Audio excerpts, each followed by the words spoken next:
아마 인사하실까요? 태풍이 지나갔습니다.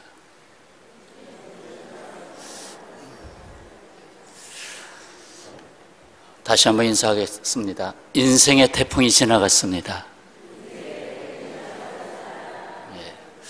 우리가 살다 보면 인생의 태풍이라는 걸 많이 겪습니다.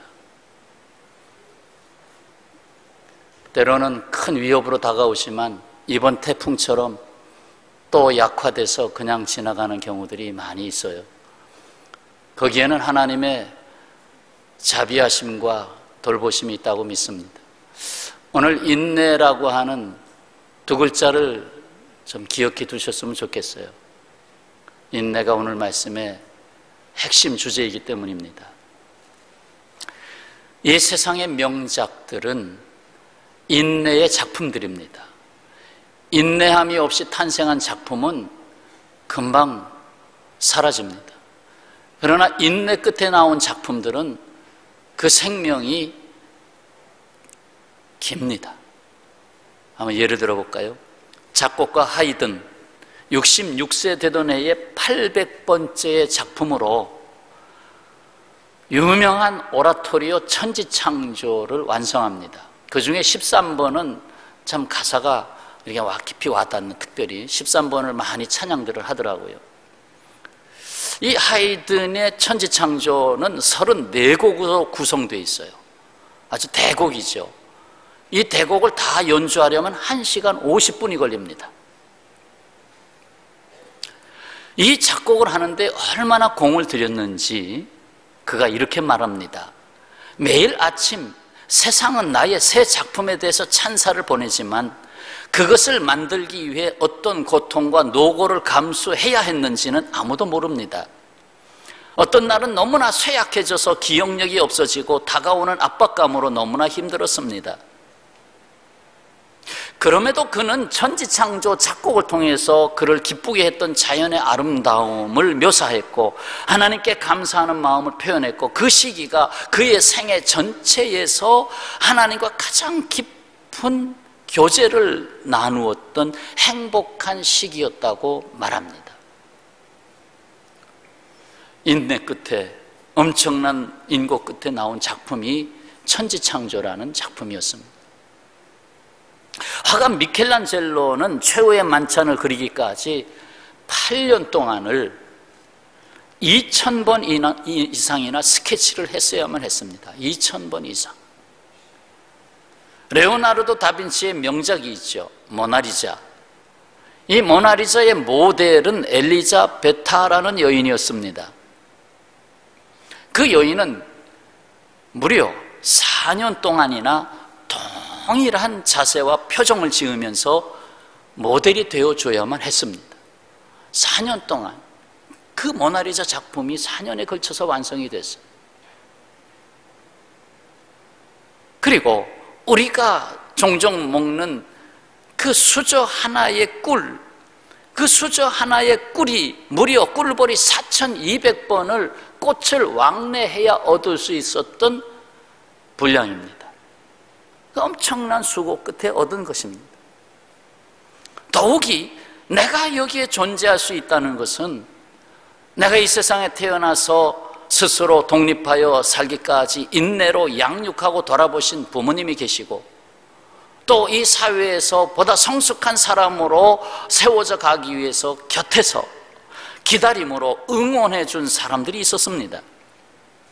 무엇보다도 나를 이 세상에 보내시고 내 평생의 하나님으로 함께 하신 하나님의 인내하심이 있었습니다. 우리는 누구입니까?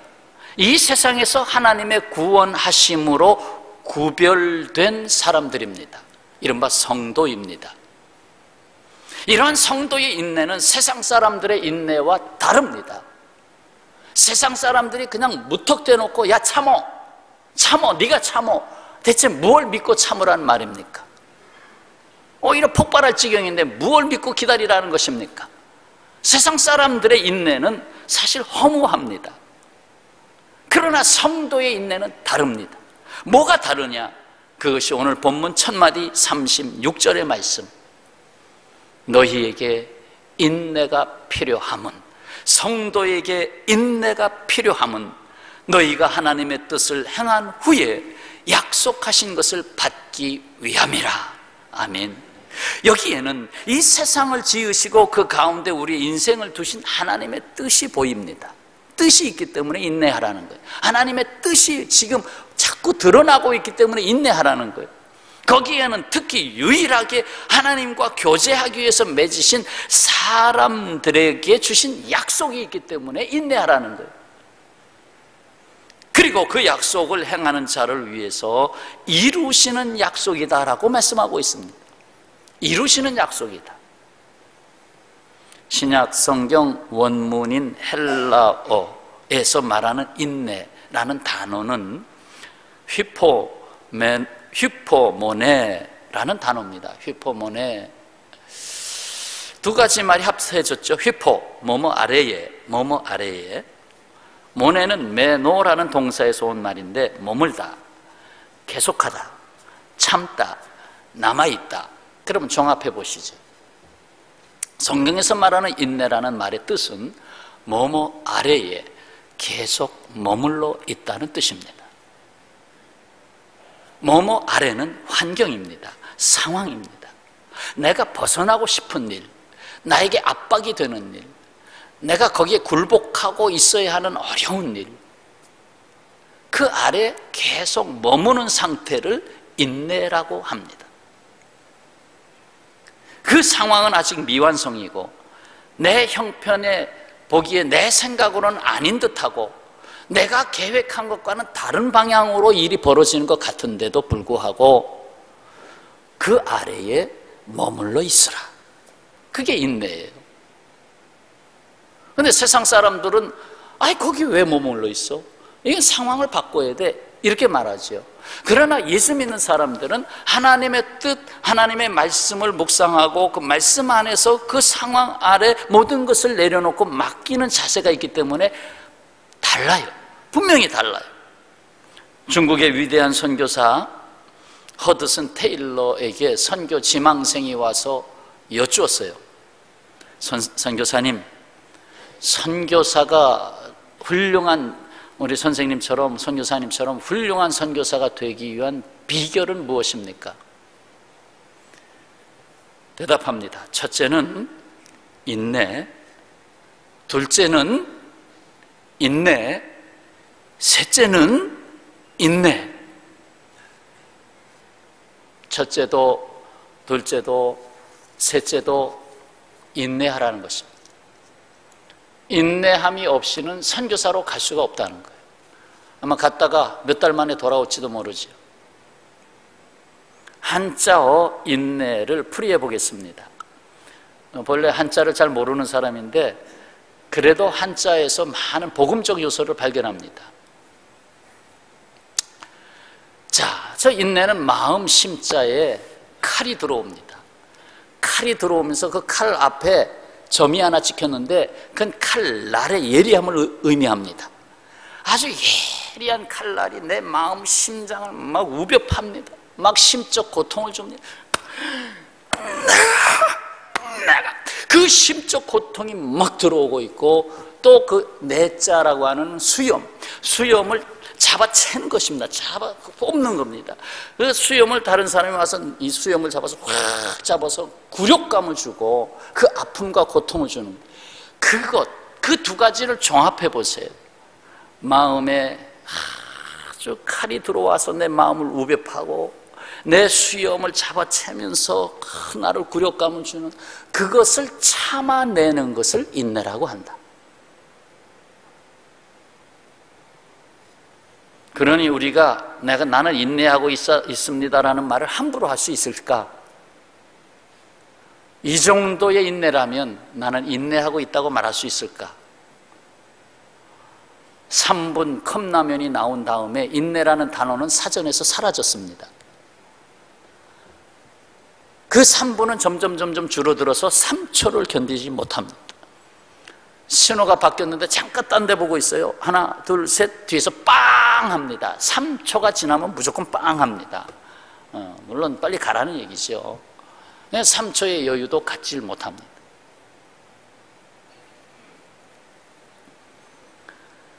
여러분, 인내는 어떤 곤란 중에서도 하나님의 시간표에 나를 맡기는 행위입니다.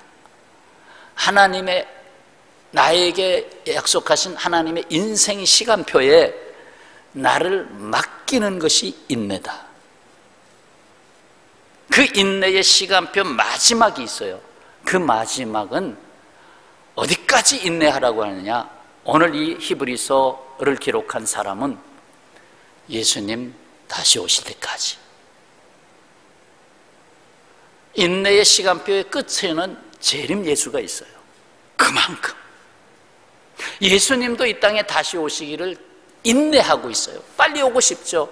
누구를 생각하면 빨리 오시고 싶죠. 그러나 예수님도 인내하고 계세요. 그렇습니다.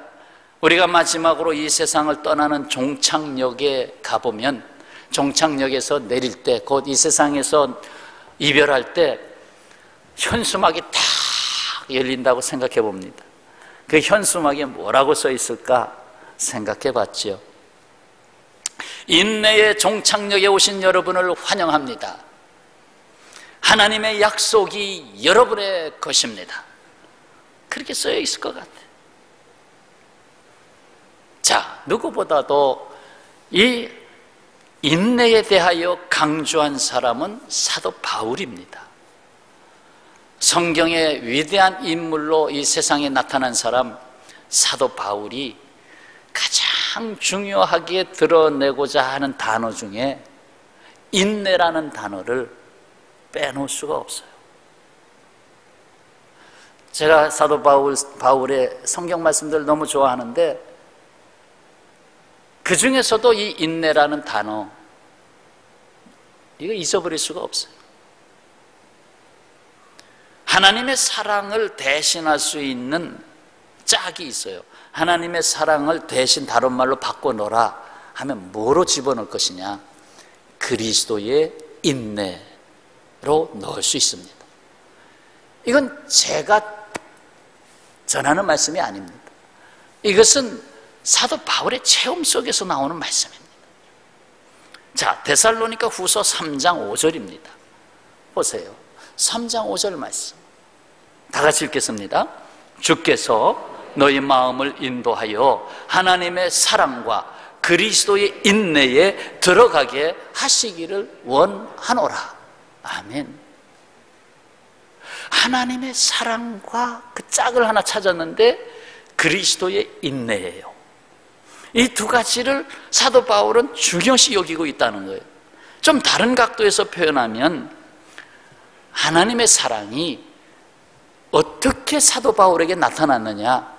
그리스도의 인내로 나타났다는 것입니다. 그리스도의 인내가 없었다면 사도 바울은 하나님을 만날 수 없었습니다. 제대로 만날 수가 없었어요. 그냥 율법적인 율법의 하나님만 만났겠죠. 그렇게도 예수님을 핍박하고 예수님을 믿는 자들을 잡아 가두고 죽이고 돌 던지고 그냥 여기저기 다니면서 매장 뭐 잡아내는 것만 그렇게 그냥 열심히 했던 사울이라는 청년이 어떻게 이방인의 사도, 예수님이 가장 귀하게 쓰신 당대의 최고의 선교사가 되었나? 이건 다메섹에 이르기까지 주님이 참고 기다려서 다메섹에서 사울아, 왜 그렇게 나를 핍박하느냐? 내가 너를 이방인의 사도로 세우겠다. 비로소 드러내신 거예요. 그때 예수님의 마음이 바뀐 게 아니에요. 창세 전부터 사도 바울을 세우기 위해서 그 인내 가운데 두신 거예요. 내가 너에게 대하여 이렇게 오래 참았던 것처럼 이제 내가 선교의 현장으로 나갈 때, 네가 로마 제국에 나가서 선교할 때에 그리스도의 인내에 네가 들어가리라. 이 인내가 없이는 너는 복음을 전할 수 없으리라. 네 앞에 다가오는 고난과 역경과 시험을 참아낼 수 없으리라. 그러므로 내가 너에 대하여 인내한 것을 네가 체험하라 하는 거예요. 그냥 머리로 배운 인내가 아니에요. 나에 대해서 참아주신 예수님을 체험한 거예요. 그렇습니다. 인내는 사랑의 증명서입니다. 하나님의 사랑을 보이십시오 라고 말할 때 인내함으로 증명해야 합니다. 내가 그리스도 안에서 인내하고 있다는 것을 보일 때 사랑의 증명서가 되는 거예요. 사도 바울이 사랑에 대하여 전할 때 첫째 인내, 마지막 인내. 첫째 인내, 마지막 인내. 어디에 있어요? 사랑장에 있잖아요. 고린도전서 13장 사랑장 4절 말씀, 사랑의 노래가 시작됩니다. 사랑은 오래 참고. 인내잖아요. 사랑은 오래 참고 사랑은 온유하며 시기하지 아니하며 가다가 쭉 가다가 마지막 모든 것을 참으며 모든 것을 믿으며 모든 것을 바라며 마지막의 마지막 모든 것을 견디느니라. 이게 사랑의 정의예요. 사랑은 오래 참음으로부터 시작해서 사랑은 모든 것을 견디느니라까지 가고 있어요. 이게 사도 바울이 체험한 사랑이고 그것은 곧 그리스도의 인내 안에 들어가라고 하는 말씀으로 증거가 됐어요. 사랑하면 참을 수가 있습니다. 맞죠? 사랑하면 기다려 줄 수 있습니다. 사랑하면 믿어 줄 수 있습니다. 사랑하면 모든 것을 견디게 됩니다. 아멘. 아멘입니까? 그렇게 함으로 하나님의 뜻하신 것이 너희 안에서 이루게 하겠다는 거예요. 예수 그리스도의 인내에 담겨 있는 것들이 무엇인가? 그 인내라고 하는 그릇에 담겨 있는 그것을 성분을 조사해 보니까 그 성분에는 희생적 사랑이 담겨 있어요. 바로 예수 그리스도의 십자가입니다. 그래서 히브리서 기자는 히브리서 12장 2절에서 믿음의 주요 또 온전케 하시는 예수를 바라보자. 그는 그 앞에 있는 기쁨을 위하여 십자가를 참으사 곧 십자가를 감당하사 십자가에서 목숨까지 내어 놓으셨어요. 그것이 그리스도의 인내입니다. 십자가를 바라보면 인내할 수 있어요. 여러분 집집마다 십자가 찾아보면 있어요. 저희 집에도 십자가가 최소한 2개는 걸려 있어요. 하나는 아주 싼 한 1,000원, 2,000원짜리 될까요? 나무 십자가, 이렇게 목에 걸 수 있는 나무 십자가. 그렇게 제 컴퓨터 책상 왼쪽에 이렇게 걸어놨어요. 무심코 그냥 걸려 있을 때가 많습니다. 그러나 또다시 생각합니다. 십자가는 우리에게 그리스도의 인내를 가르쳐 준다 하는 것입니다. 십자가 목걸이 달고 다니시나요? 십자가 귀걸이 달고 다니시나요? 그리스도의 인내에 들어가라 말씀하고 있습니다. 그래서 히브리서 12장 4절에 너희가 죄와 싸우되 이 세상의 죄와 싸우되 아직 피 흘리기까지는 대항하지 아니했다. 아직 죽지 아니했다. 아직 피 흘리지 않았다. 아직 순교까지는 안 했다. 아직 인내할 것이 남아있다. 우리에게 어떤 고난이 있을지라도 십자가 지시고 고통당하시고 거기서 죽어가신 그 십자가와 견줄 수 있겠습니까? 여러분, 인내는 사랑과 함께 일하고 있음을 알았습니다. 뿐만 아니라 인내는 믿음과 함께 일합니다. 참 인내는 굉장한 능력입니다. 그게 그냥 참는 게 아니에요. 그래서 인내는 믿음의 증명서입니다. 믿음의 증명서. 세상에 그 어떤 것으로부터도 얻어낼 수 없는 것이 있습니다. 아무리 세상에서 얻으려고 해도 얻을 수 없는 것이 있어요. 뭐 돈, 권력, 지위, 세상에서 얻을 수 있어요. 근데 이 세상에서 얻을 수 없는 것은 바로 믿음입니다. 믿음은 위로부터 주신 것입니다. 하나님이 주신 것입니다. 그래서 세상이 감당치 못할 사람이 되는 것입니다. 자, 히브리서 11장 오늘 38절 말씀, 이 38절 가로 안에 들어있는 이 말씀 마음에 깊이 와닿습니다. 이런 사람은 세상이 감당하지 못하느니라. 그 앞에 무슨 말씀이 있었냐면, 누구는 톱으로 켬을 당하고 생사람을 톱으로 잘라 죽이는 거예요. 그러한 고난과 아픔을 겪었음에도 불구하고 그 믿음의 사람, 이런 사람은 세상이 감당하지 못한다. 세상이 그를 넘어뜨릴 수가 없다. 죽어도 부활하고 세상이 그를 어떻게 할 수가 없다. 예수님 곁에서 믿음을 보고 믿음을 받은 사도 요한은 요한일서 5장 4절과 5절에서 이렇게 말씀합니다. 무릇 하나님께로부터 난 자마다 세상을 뭐해요? 이기느니라. 세상을 이기는 승리가 어디에 있다고 했어요? 이것이니 우리의 믿음이니라. 우리의 믿음이니라. 그 다음 절 다 같이요. 예수께서 하나님의 아들이심을 믿는 자가 아니면 세상을 이기는 자가 누구냐? 아멘. 세상을 이기는 자 있으면 나와봐라. 이 세상 누가 이기겠느냐? 이 죄로 번복이 되고 정말 양극단으로 서로 치고받고 싸우는 세상인데, 어제도 모 방송국에 밤에 심야 토론, 네 사람이 나와서 패널 토의하는 거, 특히나 요즘 문제가 되는 임금에 대한 정책 때문에 토론을 하고 있는 것을 봤어요. 늦게까지, 끝날 때까지 봤는데 참 양쪽 견해, 그 견해 가지고 서로 충돌하고 싸우는데 정말 싸움판이에요, 완전. 거기에 댓글 이제 밑으로 쫙 올라오는 것도 서로 다른 이야기들이 막 올라오죠. 참, 이 세상 우리가 어떻게 감당해야 됩니까?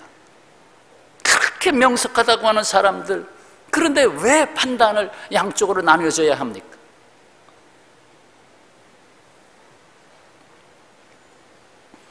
그래서 세상을 이기는 자를 따로 두셨어요. 정말 세상을 이기는 자는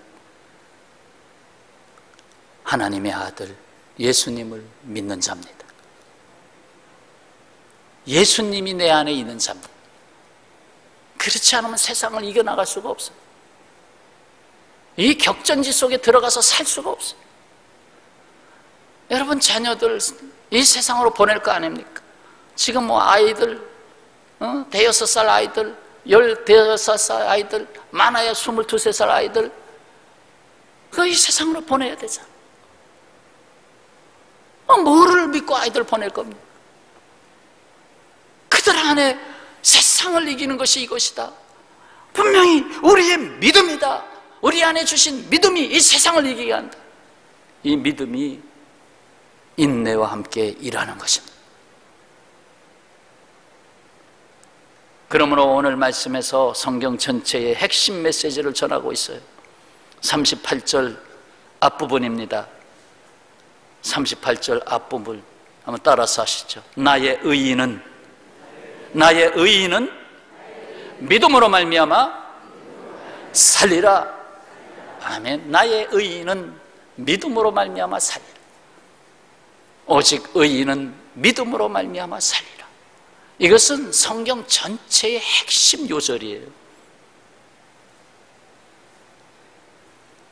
그래서 인내는 믿음의 증명서인데, 인내와 믿음은 같은 길을 갑니다. 믿음 한번 번쩍 믿는다고 믿는 게 아니에요. 끝까지 믿는 게 믿는 거예요. 그게 성도의 견인하고 같이 짝을 맞추잖아요. 그 믿음이 단시간에 끝나는 게 아니에요. 내가 이 세상 떠날 때까지. 그래서 믿음의 사람은 어떠한 경우에라도 흔들린다 할지라도 결국 쓰러지지 아니하고 기다림으로 하나님의 약속을 받는 것입니다. 그렇기에 믿음의 사람은 세상에 대하여 뒤로 물러날 자가 아니라고 말씀합니다. 38절 후반전으로 이어집니다. 후반절에 또한 뒤로 물러가면 내 마음이 그를 기뻐하지 아니하리라 하셨느니라. 이 세상에 네가 나가서 믿음의 대장으로 나가서 싸울 터인데 뒤로 물러가지 마라. 이 세상 이렇다고 에이 하면서 뒤로 물러나가지 마라. 왜 그래요? 39절에 우리는 뒤로 물러가 멸망할 자가 아니요 오직 영혼을 구원함에 이르는 믿음을 가진 자니라. 이미 구원받은 믿음을 가진 자니라. 그것도 멸할 수 없는 영혼의 구원을 받은 자니라. 성도에게 있어서 믿음의 길은 유턴할 수 있는 표시가 없습니다. 믿음의 길로 들어섰을 때 유턴 표시가 없어요. 견주어 일화 하나를 소개하겠습니다. 헤르만 크르테스라고 하는 스페인의 유명한 장군이 있었습니다. 이 장군이 멕시코를 점령하기 위해서 먼 길을 왔어요. 군함 배를 이끌고 군사들을 이끌고 멕시코 남미 해변에 닿았습니다. 그리고 내렸습니다. 그 사실을 알고 멕시코의 수많은 군인들이 대항하기 위해서 나옵니다. 여기서 이 스페인 군사들은 동요하기 시작합니다. 봐라, 저 벌떼같이 오는 저 멕시코의 군사들을 봐라. 거기서 그들은 완전히 이렇게 좌절하다시피 마음이 막 녹아져 내리는 겁니다. 우리가 숫자가 안 된다. 저 숫자를 대항할 수가 없다. 참으로 난감하죠. 이 헤르만 크르테스 이 장군은 거기서 밤이 깊어갑니다. 이제 밤은 더 무서운 밤이죠. 밤이 깊어가는데 충복들 몇 사람을 부릅니다. 불러가지고 지령을 내립니다. 우리가 타고 온 배를 다 불살라 버려라. 배를 다 불태워라.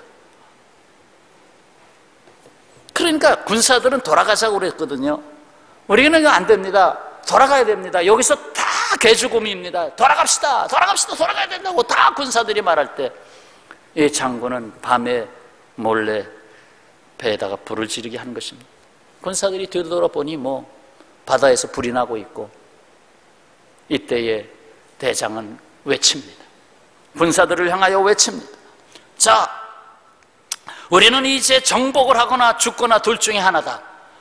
돌아가는 길은 없다. 유명한 말이죠. 돌아가는 길이 없다. 앞으로 갈 뿐이다. 돌아가는 길이 없다. 진군 명령 내렸어요. 어떻게 됐어요? 이겼죠. 아시다시피 스페인이 남미를 정복했잖아요. 그래서 남미는 스페인어를 쓰고 북미는 청교도들이 들어가서 정복을 해서 영어를 쓰잖아요. 그래서 영어와 스페인어가 세계의 언어가 된 거예요. 중국 속담에 개가 급하면 담장을 넘는다. 평소에는 넘지 못하는 담장의 높이인데 개가 죽을 상황이 되면, 몽둥이를 쳐서 죽을 상황이 되면 뛰어넘는다. 왜? 생명을 걸고 하는 일이니까. 생명을 바치면 위대한 능력이 나타납니다. 우리 성도를 붙잡고 있는 힘은 태풍보다 강한 구원함을 받은 영원한 생명에 있어요. 고백하십시다. 나에게는 영원한 생명이 있다. 영원한 생명. 죽어도 살고 살아서 나를 믿는 자는 영원히 죽지 않는다.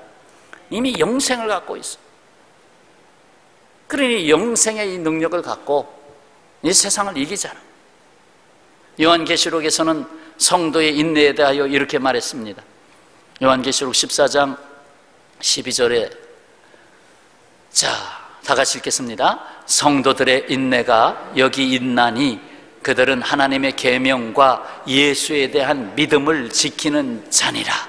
아멘. 두 가지 말씀. 성도들의 인내가 어디 있는가 말씀해 주셔요. 하나님의 계명에 있고 말씀에 있다는 거예요. 또 하나는 예수께 대한 믿음을 지키는 자다. 말씀, 약속이죠. 약속에 대한 믿음을 지키는 자. 여기에 요한계시록 3장 10절에 내가 나의 인내의 말씀을 지켰은즉, 말씀 앞에 인내라고 하는 것이 붙어 있는 것을 좀 기억해 두셨으면 좋겠어요. 인내의 말씀을 지켰은즉 내가 또한 너를 지켜 시험의 때를 면하게 하리니 이는 장차 온 세상에 임하여 땅에 거하는 자들을 시험할 때라.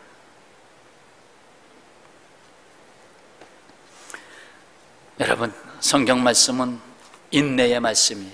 창세기로부터 요한계시록까지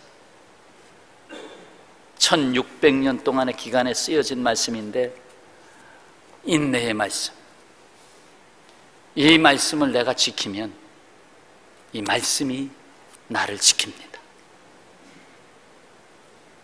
이 말씀을 펴면 이 말씀이 나의 인생을 펴줍니다.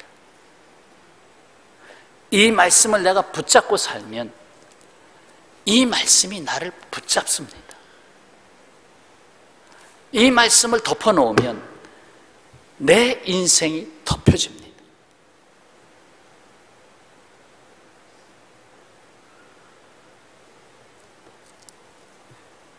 하나님의 말씀이 우리가 인내할 수 있는 근거가 되고 약속이 되고 능력이 되기 때문입니다.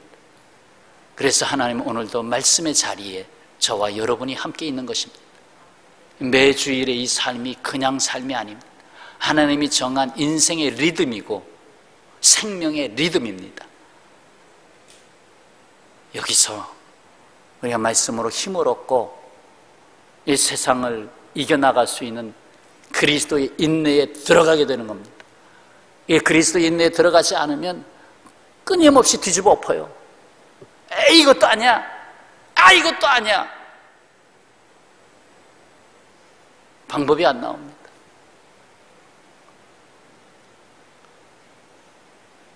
성도 여러분, 이 세상을 볼 때 하나님의 말씀 안에서 믿음으로 인내하는 성도가 필요한 시대입니다. 믿음으로 인내하는 성도가 필요하다.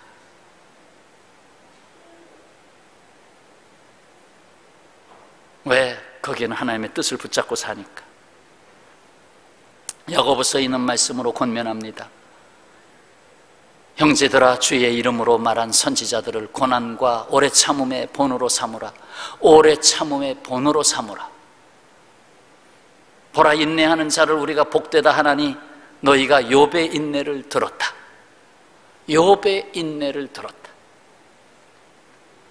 이혜인 씨의 선인장이라는 시를 옮겨봅니다. 잘 알고 계시는 시일 것입니다. 선인장, 사막에서도 나를 살게 하셨습니다. 쓰디쓴 목마름도 필요한 양식으로 주셨습니다. 내 푸른 살을 고통의 가시들로 축복하신 당신, 피 묻은 인고의 세월 견딜 힘도 주셨습니다.